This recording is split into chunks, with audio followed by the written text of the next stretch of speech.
8th math Hindi medium, chapter 11वां अक्षेत्रमिति। Exercise है 11.4। इसका चौथा सम देखिए कि एक घनाभ की विमाई 60 सेंटीमीटर, 54 सेंटीमीटर और 30 सेंटीमीटर है, यानी उसकी भुजाएं हैं। इस घनाभ के अंदर 6 सेंटीमीटर भुजा वाले कितने छोटे घन रखे जा सकते हैं? तो अब देखिए, घनाभ का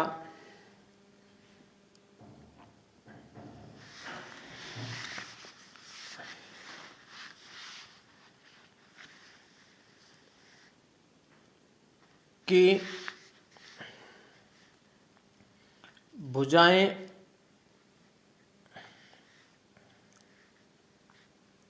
60 सेंटीमीटर गुणा में 54 सेंटीमीटर और गुणा में 30 सेंटीमीटर है। तो अब घनाभ की आयतन, घनाभ का आयतन, तो अब हम घनाभ का आयतन है L गुणा B गुणा H, यानी कि लंबाई गुणा चौड़ाई और गुणा में ऊंचाई। अब यहाँ पे आएगा 60 गुणा में 54 गुणा में 30, तो 2 जीरो की 2 जीरो, 6 3 18, चौके 72, 18 5 90 और 7 97। ठीक है। अब हम घन का आयतन निकालेंगे, तो इसके अंदर देखो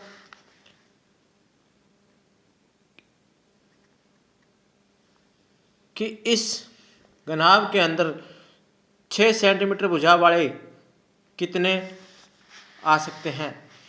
तो अब हम घन की इसके अंदर भुजा देखेंगे 6 सेंटीमीटर। घन की भुजा 6 सेंटीमीटर वाली डिब्बी, यानी 6 सेंटीमीटर लंबा, 6 सेंटीमीटर चौड़ा और गुणा में 6 सेंटीमीटर ऊंचा। तो घन का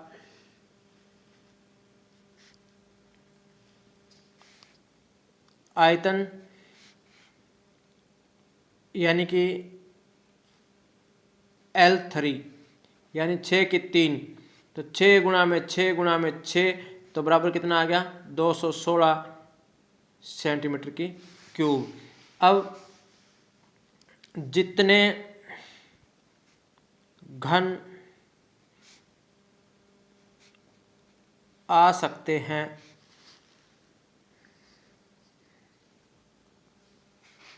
अब घनाभ का आयतन बटे घन का आयतन। अब यहाँ पे देखेंगे हम कि 972 और 216।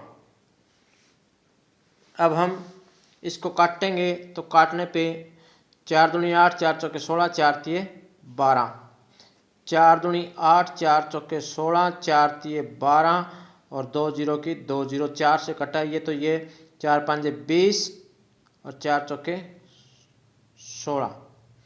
अब ये कितने पे कट जाएगा?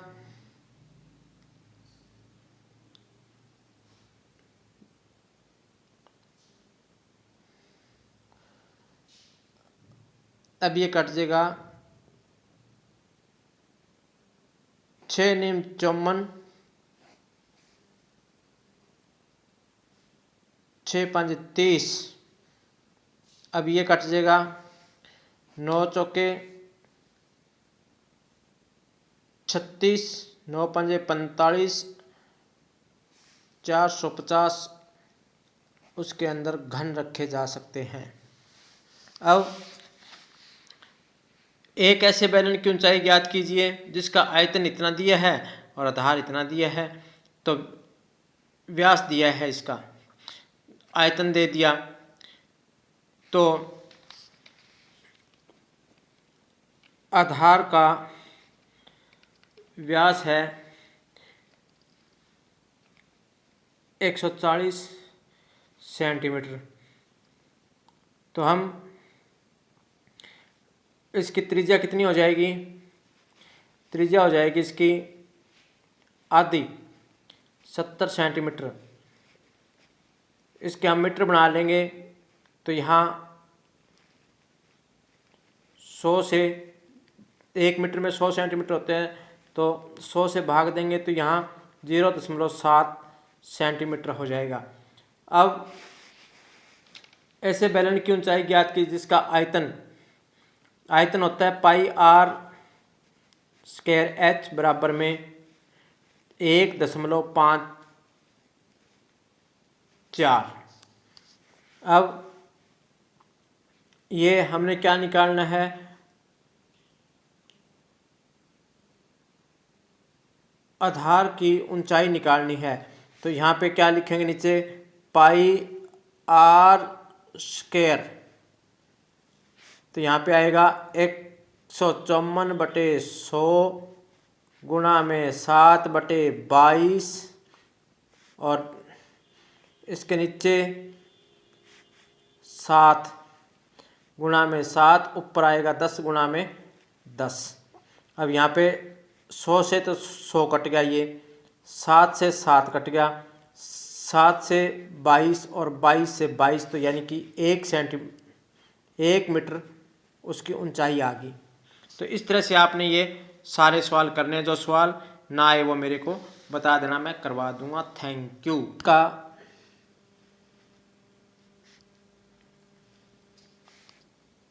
आयतन यानी कि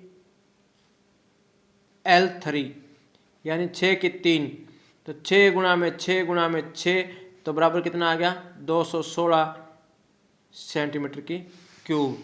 अब जितने घन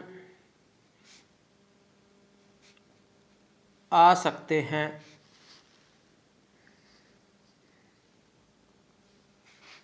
अब घनाभ का आयतन बटे घन का आयतन।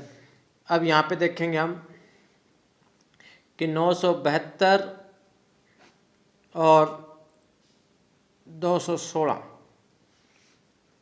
अब हम इसको काटेंगे तो काटने पे 4 दूनी 8, 4 चौके 16, 4 तिये 12, 4 दूनी 8, 4 चौके 16, 4 तिये 12 और 2 जीरो की 2 जीरो, 4 से कटा ये, तो ये 4 5 20 और 4 चौके 16। अब ये कितने पे कट जाएगा?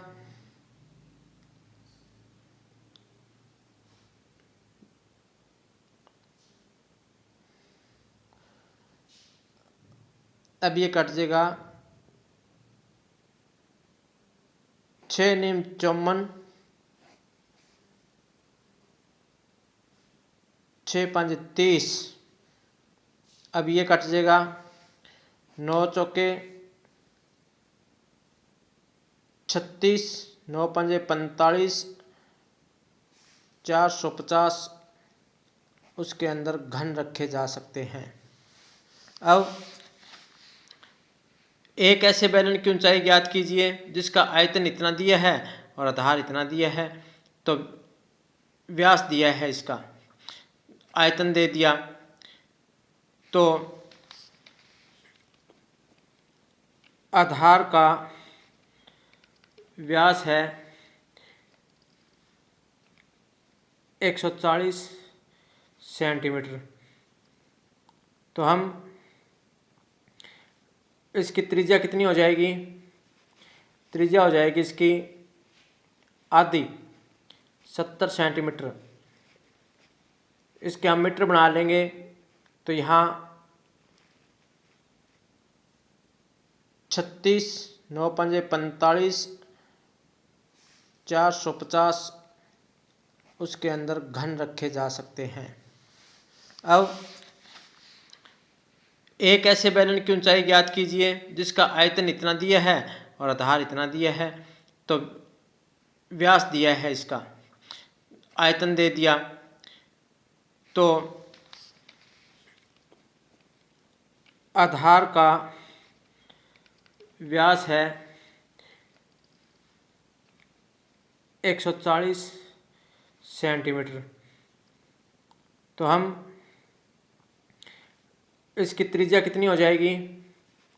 त्रिज्या हो जाएगी इसकी आधी, 70 सेंटीमीटर। इसके हम मीटर बना लेंगे तो यहाँ 100 से 1 मीटर में 100 सेंटीमीटर होते हैं, तो 100 से भाग देंगे तो यहाँ 0.7 सेंटीमीटर हो जाएगा। अब ऐसे बेलन की ऊंचाई ज्ञात की जिसका आयतन होता है पाई आर स्क्वायर एच बराबर में 1.54। अब ये हमने क्या निकालना है? आधार की ऊंचाई निकालनी है। तो यहाँ पे क्या लिखेंगे नीचे? पाई आर स्क्वायर, तो यहाँ पे आएगा 154/100 गुणा में 7/22 और इसके नीचे 7 गुणा में 7, ऊपर आएगा 10 गुणा में 10। अब यहाँ पे 100 से तो 100 कट गया, ये 7 से 7 कट गया, 7 से 22 और 22 से 22, तो यानी कि 1 मीटर उसकी ऊंचाई आ गई। तो इस तरह से आपने ये सारे सवाल करने हैं। जो सवाल ना आए वो मेरे को बता देना, मैं करवा दूंगा। Thank you.